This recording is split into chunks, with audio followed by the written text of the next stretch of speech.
Hello दोस्तों, career मंत्रा channel पर आपका हार्दिक स्वागत है। और आज हम अपनी पहली वीडियो लेकर के आए हैं स्पेशली ग्रुप डी के लिए। उस वीडियो का नाम क्या है कि हमेशा ग्रुप डी हो आपका चाहे एनटीपीसी हो, सब में हमेशा एक बीमा पूछी जाती है। किसी भी भौतिक राशि की बीमा हमेशा एक क्वेश्चन आता ही आता है। तो हमको पढ़ना क्या है?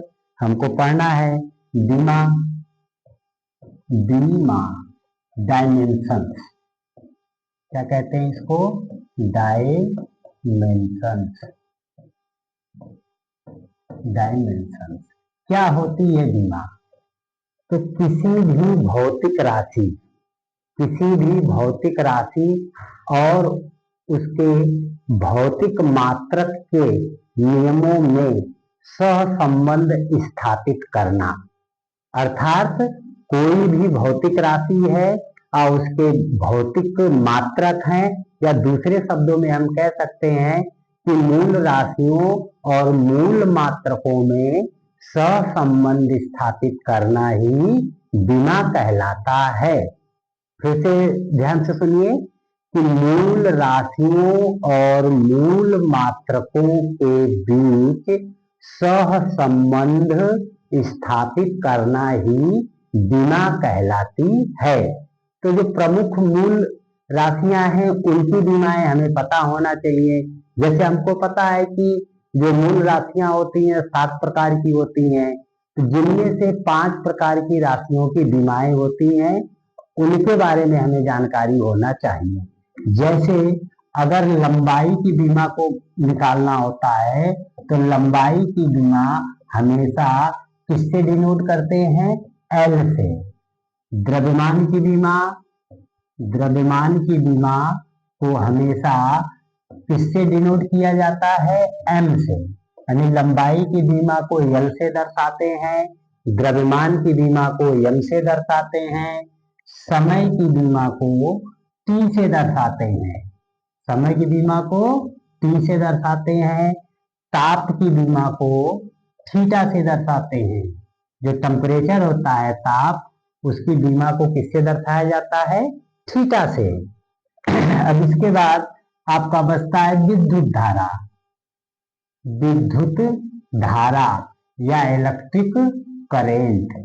तो विद्युत धारा की बीमा को हम किससे दर्शाते हैं? ए से दर्शाते हैं। तो ये मुख्य रूप से 5 बीमाएं हैं जो हमें किसी भी राशि की बीमा निकालने के लिए पता होना चाहिए। लंबाई की एल, द्रव्यमान की एम, समय की टी, ताप की थीटा, विद्युत धारा की एम्पियर। इसके अतिरिक्त 2 बीमाएं और हैं। अगर उसको हम याद कर लेते हैं तो बाकी बीमाएं निकालना बहुत ही आसान हो जाती हैं। कौन कौन सी? एक होती है चाल या वेग। जो चाल की बीमा होगी वही वेग की बीमा होगी। क्यों? क्योंकि दोनों का ही मात्रक होता है मीटर प्रति सेकेंड। तो मीटर यानी कि लंबाई, तो मीटर की बीमा एल हो गई। अब प्रति सेकेंड मतलब बटे टी, तो इसकी बीमा क्या हो जाएगी हमारी? L T minus 1। इसी तरीके से त्वरण या फिर गुरुत्वीय या फिर गुरुत्वीय त्वरण की जो बीमा होती है, क्या होती है? उसका मात्रक होता है मीटर प्रति सेकेंड स्क्वायर। तो मीटर ऊपर होता है, सेकेंड स्क्वायर नीचे होता है, तो मीटर की बीमा एल होती है। अब बटे सेकेंड स्क्वायर है तो इसकी बीमा टी स्क्वायर होती है। तो क्या हो जाएगा? L T minus 2। बस अगर हमको इतनी बीमाएं क्लियर हैं तो हम किसी भी राशि की बीमा को बहुत ही आसानी से निकाल सकते हैं। अब जैसे हमको निकालना है गुरुत्वाकर्षण बल की बीमा। किसकी? गुरुत्वाकर्षण बल। तो बल एक राशि है, बल कई प्रकार का होता है, 4 प्रकार का होता है। गुरुत्वाकर्षण विद्युत चुंबकीय बल, दुर्बल बल, प्रबल बल, अधिकेंद्र बल, अपकेंद्र बल। तो दुनिया का कोई सा भी बल हो, सभी बल की विमा एक ही होगी। तो बल की विमा अगर हमको निकालना है तो हम जानते हैं कि बल F बराबर क्या होता है, द्रव्यमान गुणे त्वरण। F बराबर m a, और m की विमा क्या होती है द्रव्यमान की, देखिए क्या है, m है। तो m a क्या चीज है, त्वरण, और त्वरण की विमा क्या है, L t माइनस 2। तो बल की विमा क्या होती है, m l माइनस 2। अब इसी प्रकार से और विमाएं हम देखते हैं। अभी हमने बल की देखी, अब अगली विमा हम देखते हैं किसकी, कि आवेग। आवेग किसे कहते हैं, इंपल्स। इंपल्स क्या होता है, हम जानते हैं इंपल्स आई बराबर जो होता है वो क्या होता है, F इंटू डेल्टा टी। तो आई बराबर, और F बराबर क्या होता है, m a into delta T. और m क्या चीज है इसमें, द्रव्यमान, और द्रव्यमान की विमा m a क्या चीज है, त्वरण है, और त्वरण की विमा हमारी क्या है, L t माइनस 2।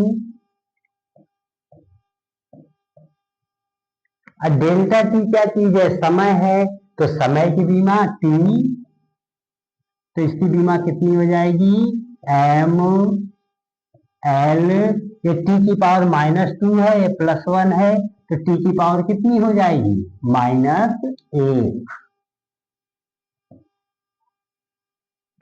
तो इम्पल्स की विमा हमारी क्या निकल के आई, m l t माइनस 1। और भी राशि लेते हैं हम। अभी हमने क्या लिया, इम्पल्स लिया। अब इसके बाद हम ले लेते हैं संवेग। संवेग को क्या बोलते हैं, मोमेंटम। तो मोमेंटम की विमा क्या होगी, संवेग की, संवेग क्या होता है, संवेग P बराबर m इंटू v। m क्या है, द्रव्यमान, और v क्या चीज है, वेग। और द्रव्यमान की विमा क्या है हमारी, m, v क्या है, वेग। वेग की विमा क्या है, L T minus 1। L T minus 1, यानी जो संवेग है, मोमेंटम है, इसकी विमा क्या होगी हमारी, एम एल टी माइनस 1।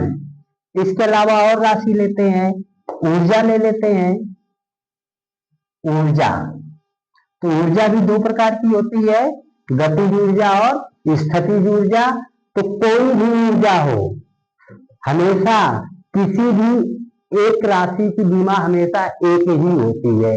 जैसे गतिज ऊर्जा हो चाहे स्थितिज ऊर्जा हो, इन दोनों की बीमा सदैव एक ही रहेगी। तो हम दोनों देख लेते हैं। देखिए यहां पर हम लेते हैं गतिज ऊर्जा, काइनेटिक एनर्जी बराबर क्या होता है, 1/2 mv स्क्वायर। 1/2 की तो कोई बीमा होगी नहीं, क्योंकि ये क्या है, एक अंक है, और अंक की बीमा नहीं होती है। बीमा हमेशा राशियों की होती है। तो m क्या है, द्रव्यमान, और द्रव्यमान की बीमा क्या होगी, m। और v क्या चीज है, वेग। वेग और वेग की बीमा क्या है, l t माइनस 1 का स्क्वायर। देखिए v स्क्वायर है ना, तो इसका भी स्क्वायर। तो क्या हो जाएगा, m l स्क्वायर t की पावर माइनस 1। ये तो हमारी निकल के आई किसकी, काइनेटिक एनर्जी, गतिज ऊर्जा की बीमा।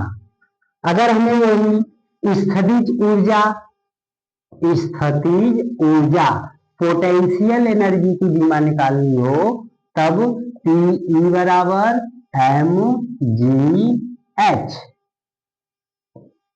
m क्या है, द्रव्यमान है, जी क्या है, गुरुत्वीय त्वरण है, एच क्या है, ऊंचाई है। तो द्रव्यमान की बीमा क्या होगी, एम, जी क्या है, गुरुत्वीय त्वरण, इसकी बीमा क्या है, LT-2। एच क्या है, ऊंचाई, और ऊंचाई हमेशा मीटर लंबाई को मापते हैं, तो ऊंचाई हो चाहे लंबाई हो, उसकी बीमा क्या होती है, एल होती है। तो इसकी बीमा निकल के I am L square T की पावर -2। देखिए ये स्थितिज ऊर्जा की है, ये गतिज ऊर्जा की है। देखिए बीमाएं दोनों सेम होंगी, यहाँ भी ml²T-2, यहाँ भी ml²T-2। तो कोई भी ऊर्जा हो, ऊर्जा की बीमा सदैव एक ही रहेगी, चाहे कोई भी बल हो, बल की बीमा भी सदैव एक ही रहेगी। और भी बीमाएं कुछ लेते हैं, महत्वपूर्ण बीमा। जैसे एक बहुत ही महत्वपूर्ण क्वेश्चन है, गुरुत्वाकर्षण नियतांक की बीमा बताइए।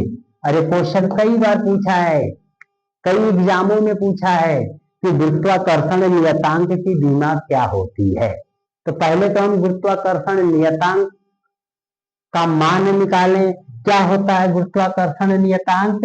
हम जानते हैं कि न्यूटन ने बताया था कि ब्रह्मांड में जितनी भी वस्तुएं हैं, यदि उनमें द्रव्यमान है तो वो एक दूसरे को अपनी ओर आकर्षित करती हैं, और उनके इस आकर्षण बल को ही गुरुत्वाकर्षण बल कहा जाता है। ये न्यूटन ने गुरुत्वाकर्षण बल की परिभाषा बताई, और उन्होंने कहा कि जो गुरुत्वाकर्षण बल होता है वो समानुपाती होता है किसके, उन पिंडों के द्रव्यमानों के गुणनफल के और उनके बीच की दूरी के वर्ग के व्युत्क्रमानुपाती होता है। न्यूटन ने क्या कहा था, न्यूटन ने कहा था यदि दो पिंडों के कारण कोई बल लग रहा है तो ये लगने वाला बल है वो पिंडों के द्रव्यमानों के गुणनफल के समानुपाती और इनके बीच की दूरी के वर्ग के व्युत्क्रमानुपाती होता है। और जैसे ही हम समानुपाती का चिन्ह हटाते हैं तो एक नियतांक लगाते हैं जिसको कहा जाता है गुरुत्वाकर्षण नियतांक, जिसे हम G से प्रदर्शित करते हैं। तो F बराबर G(m1)(m2)/r²। तो यहाँ पर कुछ नहीं है, यानी एक है। जब हम तिरछी गुणा करेंगे तो हमको क्या मिलेगा, G(m1)(m2) F(r²). तो यहां से G बराबर क्या हो जाएगा, F(r²)/m1(m2).